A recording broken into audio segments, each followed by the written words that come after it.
यह है सजीवन। सजीवन एक नंबर का आलसी, निकम्मा और कामचोर आदमी था। इसलिए सजीवन दिन में अपनी ही ऑटो में सो जाता था और रात होते ही गाने के कार्यक्रमों में जाकर अपने ही ग्राहकों को नीचे उतारकर मजे से गानों का भरपूर आनंद लेता था। दरअसल सजीवन के घर की हालत बहुत खराब थी, इसलिए सजीवन ने लोन से एक नया ऑटो लिया था। लेकिन सजीवन तो कामचोर आदमी था, इसीलिए वह ऑटो चलाने की बजाय रोज ऑटो स्टैंड में खड़ा कर देता और खुद उसी ऑटो में सो जाता था। इसी वजह से सजीवन को सुधारने के लिए उसके चाचा ने उसकी शादी एक अच्छी लड़की से तय कर दी। जब सजीवन राधिका को देखने गया तो उसने झूठ बोलते हुए कहा कि वह ग्रेजुएट है, लेकिन नौकरी न मिलने के कारण ऑटो चला रहा है। राधिका ने भी सजीवन की इस झूठी बात पर विश्वास कर लिया और खुशी खुशी शादी के लिए मान गई। उधर सजीवन भी राधिका जैसी खूबसूरत लड़की से शादी करने की बात सोचकर मन ही मन बहुत खुश हो गया। खुशी में उसने नया बिस्तर कर घर आ गया। कुछ ही दिनों बाद सजीवन और राधिका की शादी हो गई। इस वजह से सजीवन बहुत खुश था, क्योंकि रात को वह राधिका के साथ लूडो खेलने वाला था। रात होते ही सजीवन राधिका के साथ लूडो खेलने के लिए बहुत उतावला हो गया। लेकिन तभी राधिका ने कहा, प्रोटेक्शन लेकर आए हो या नहीं? तब सजीवन बोला, अपनी ही बीवी के साथ प्रोटेक्शन की क्या जरूरत है। प्रोटेक्शन न होने की वजह से राधिका ने सजीवन को लूडो खेलने नहीं दिया और चुपचाप सो जाने को कहा। बेचारा सजीवन भी बिना लूडो खेले चुपचाप सो गया। भागरात की रात अपने ही पति सजीवन को अपने साथ लूडो खेलने की अनुमति नहीं दी थी, क्योंकि उस दिन सजीवन प्रोटेक्शन लेकर नहीं आया था। इसीलिए वह रात सजीवन उदास होकर चुपचाप सो गया। अगली सुबह राधिका अपना काम खत्म करके दवा की दुकान जाती है और अपने पति सजीवन के साथ लूडो खेलने के लिए सुरक्षा का एक पैकेट लेकर आती है। फिर रात होते ही राधिका सजीवन के साथ मन भरकर लूडो खेलती है।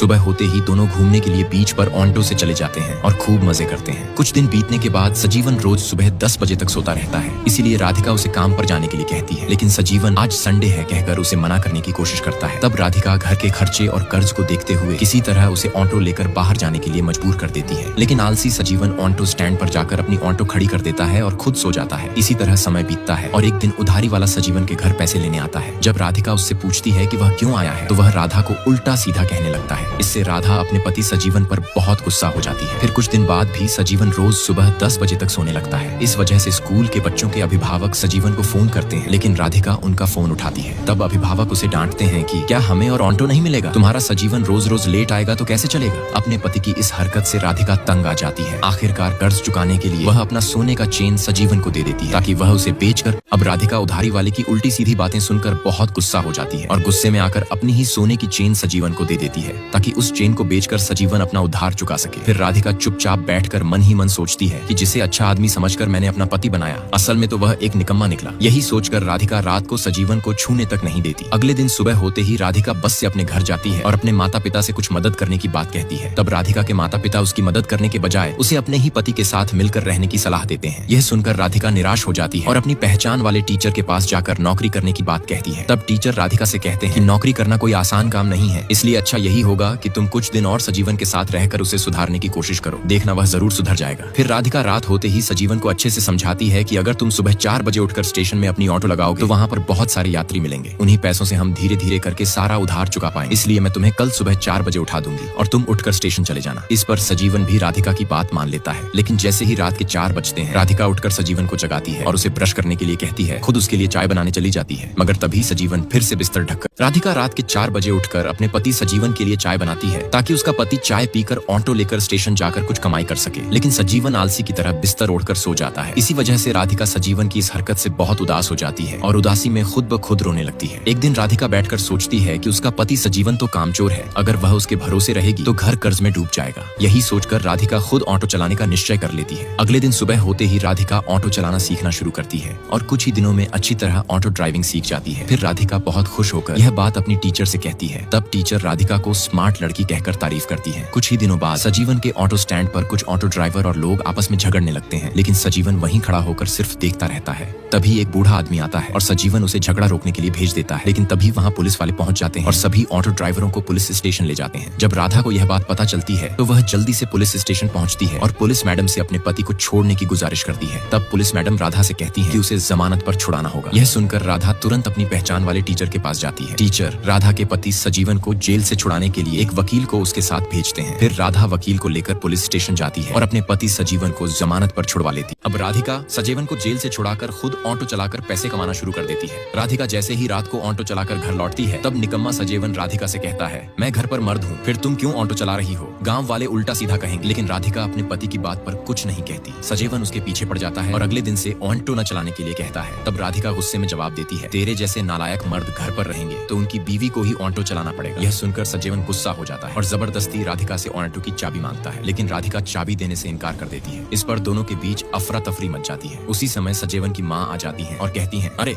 तुम दोनों दरवाजा बंद करके लूडो खेलो ना। यह सुनकर राधिका चुपचाप घर से बाहर चली जाती है। सुबह होते ही राधिका फिर से ऑटो चलाने के लिए तैयार हो जाती है। उसकी सास उसे खाना देती हुई कहती है, बेटी अपना ख्याल रखना। तब राधिका कुछ पैसे अपनी सास को देते हुए कहती है, माँ ये पैसे उधारी वाले को दे देना। ये सुनकर सास थोड़ी खुश हो जाती है, लेकिन जैसे ही राधिका ऑटो स्टार्ट करने लगती है, अचानक सजीवन आकर ऑटो रोक देता है और कहता है, जल्दी से ऑटो बंद करो और घर पर रहो। इस पर राधिका गुस्से में कहती है, तेरे जैसा निकम्मा कामचोर पति मिलेगा तो उसकी बीवी को ही ऑटो चलाना पड़ेगा, इसलिए सामने से हट जा। सजीवन उसे रोकने के लिए ऑटो के सामने खड़ा हो जाता है, लेकिन राधिका हार मानने वालों में से नहीं थी। वह गाड़ी घुमाकर साइड से निकालती है और ऑटो लेकर चली जाती है। वहीं सजीवन जमीन पर गिरा रह जाता है। नेक्स्ट पार्ट के लिए लाइक और कमेंट करें।